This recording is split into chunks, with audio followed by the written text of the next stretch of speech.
I mua I te mau e whaatupuhia e te tiro o te whea paru ia te o ohia nohia I te mau atiwhino te ia mau mai. Tā mau I te paruru waha, ia here atu oe e wharerei I te ia whea, e a whaatura mai te I te maurari a paruru, mai te mea te pi eiho oe ia ratu. Tā mai te inari ma I te mau hora atoa, turu ohuru te toni I te mauru. Whaatura I te atear a hoe metera e o ratu. I roto I te utuawhere, e I rapa mai te utuawhere. Ma iti te mau wahai puwa I vai, a tā mā pinepine I te mau wahai e amui ai te utuawhere. Whaatupu I te mau wharereir a fufa, ai tai rapi a e atu. Whaaiti te mau tere na rapa, hi ora a haere I te whare toa no ratu. Te orara oipi ai sho I te whea pariparu, e mea fufa ai a hapi I te ia mau ravi a paruru, ara ia wha o hipahi a te reira. Bonsoir à tous, merci de nous rejoindre sur TNTV, la première chaîne du Fénois, pour un nouvel épisode du JT Vert, votre émission consacrée à la protection de l'environnement et au développement durable.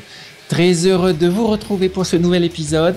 Nous n'en avons pas fini avec cette pandémie, alors respectez bien les consignes données par les autorités du Fénois et surtout, faites attention à vous et à tous ceux que vous aimez. A tout de suite. Juste après le générique, je vous propose de poursuivre notre discussion avec Vinicky Sage, le président de la FAP. Aujourd'hui, nous parlons du lien environnement et culture, mais aussi d'essuyer vos chaussures. À tout de suite.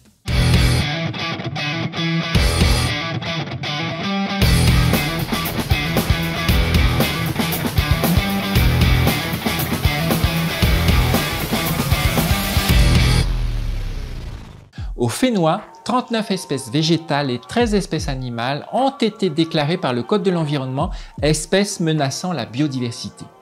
Dans la grande majorité des cas, ces espèces ont été introduites volontairement ou accidentellement par l'homme. Après une phase d'adaptation plus ou moins longue, elles se propagent, menaçant alors les écosystèmes, les habitats et les espèces indigènes. Cela a aussi des conséquences sur les activités économiques, le rendement agricole par exemple, ou encore sur la santé humaine avec le développement d'allergies. Or, si nous sommes les premiers responsables de la propagation des espèces envahissantes, quelques gestes simples permettraient de les empêcher d'arriver dans nos îles. Premier geste, évitez d'importer de nouvelles plantes ou de nouveaux animaux.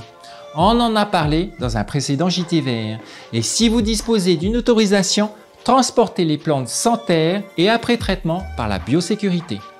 Deuxième geste, laissez la terre sur place. Nettoyez les engins de chantier après chaque chantier, ainsi que vos chaussures de sport et votre matériel de randonnée avant d'aller sur une autre île. Bonne émission. Et si je prends l'exemple de la petite fourmi de feu, voici quelques conseils de la direction de l'environnement pour éviter de la propager. La petite fourmi de feu est présente en Polynésie française. Cependant, de nombreuses zones et la majorité des îles restent encore indemnes de cette peste. Si je suis infesté, comment ne pas la propager?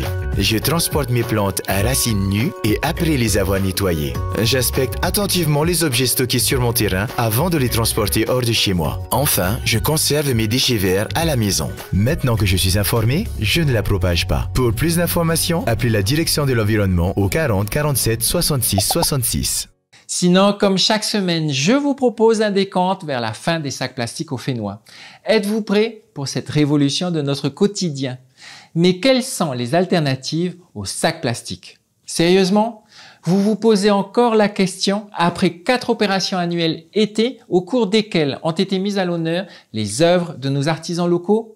Il existe de très nombreuses alternatives au plastique à usage unique, le panier traditionnel réalisé par nos artisans locaux, le sac cabas en tissu, le récipient en verre ou en plastique épais recyclable. Bref, il y en a pour tout le monde, pour tous les goûts et pour toutes les bourses. Et à partir du 1er janvier 2022, tous les sacs contenant du plastique et destinés à l'emballage des marchandises dans l'espace de vente sera interdit. Je vous le disais en introduction, notre équipe a reçu dans son studio M. Vinicky Sage, le président de la Fédération des associations de protection de l'environnement, la FAP Te Ora Naho. Et je vous propose de poursuivre notre petite série d'interviews. Ce soir, nous parlons du lien qui existe entre environnement et culture. Regardez. Il y a une chose qui est importante dans notre pays, c'est l'aspect culturel. On s'aperçoit, et on ne comprend pas souvent, que notre peuple, On l'entend dire dans ses chansons, j'aime, etc. Mais c'est le premier à polluer. C'est quoi ce comportement-là? Comment ça se fait qu'on a beau mettre des slogans, mais mince, ils continuent à jeter des saletés dans les rivières, ils continuent à polluer la mer. Et on s'aperçoit d'une chose, par contre, dès que l'on rajoute un volet culturel dans ce programme, dans ce projet, il change complètement. Dès qu'on lui dit, hey, là, ce caillou-là, il y a une légende dessus, et Oatana. Cette rivière-là, c'est la rivière où venait se baigner, machin, etc. Tout de suite, ça change les choses. Et donc, systématiquement, dans tous les projets, il faut absolument rajouter ce volet-là. Et je pense que moi, c'est la porte qui permet d'aller toucher le fond des âmes des Polynésiens pour leur dire ce qu'on est en train de faire là, c'est d'abord et avant tout, on doit le faire dans le respect de ce que nous ont confié nos ancêtres, nos Tupuna. Et là, on y arrive. Cette semaine, dans notre série Zoom sur, je vous propose de nettoyer nos chaussures pour éviter la propagation des espèces envahissantes. Regardez. C'est parti pour une marche dans la nature. Aïe, mes chaussures sont sales. Je pourrais propager les graines de ma dernière randonnée. J'aime cet endroit. Je vais bien nettoyer mes chaussures avant de partir et m'assurer que je ne transporte pas de graines. Notre Fénois, un paradis à protéger. Un message de la direction de l'environnement. Et pour terminer notre JT Vert, je vous propose cette semaine d'essayer de passer entre les mailles du filet et découvrir les histoires de pêcheurs. Produit par la communauté du Pacifique dans le cadre du programme Protège, avec le soutien financier de l'Union européenne, le gouvernement de la Suède et du programme d'aide néo-zélandais, l'épisode d'aujourd'hui vous parle des filets de pêche. Regardez, c'est notre coup de cœur de la semaine. Salut Dani. Hey, tiens, tu utilises un nouveau filet, avec de grandes mailles. Ton cousin Sonny, lui, a toujours son vieux filet, aux mailles plus serrées. Et il attrape bien plus de poissons que toi. Des grands poissons adultes comme des juvéniles. Est-ce que ça veut dire qu'il est meilleur pêcheur que toi? As-tu fait une erreur en achetant ce nouveau filet? Pas du tout. C'est plutôt malin de laisser les petits poissons s'échapper. Avec ces grosses mailles, les petits poissons immatures restent dans l'océan. Ils ont le temps de grandir, de se reproduire et donc de renouveler les stocks de poissons. En revanche, ce n'est pas le cas avec les petites mailles. Et il n'y a pas que la taille des mailles, la longueur du filet aussi est importante. Un filet trop lent peut être aussi destructeur qu'un filet avec des petites mailles. Tu as donc bien fait de choisir un filet moins lent, aux mailles plus grandes. Aujourd'hui, quelques poissons s'échappent. Mais demain, ils seront plus gros et plus nombreux dans tes filets.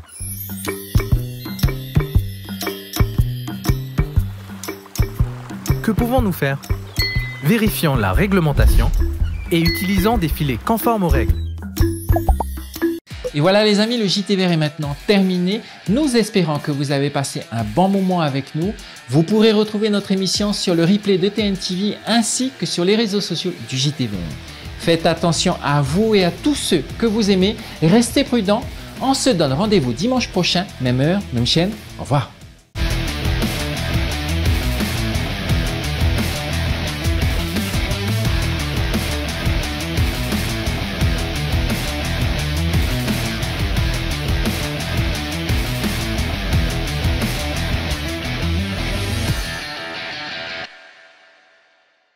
Prochainement, dans le JT Vert, nous poursuivrons notre discussion avec le président de la FAPE, M.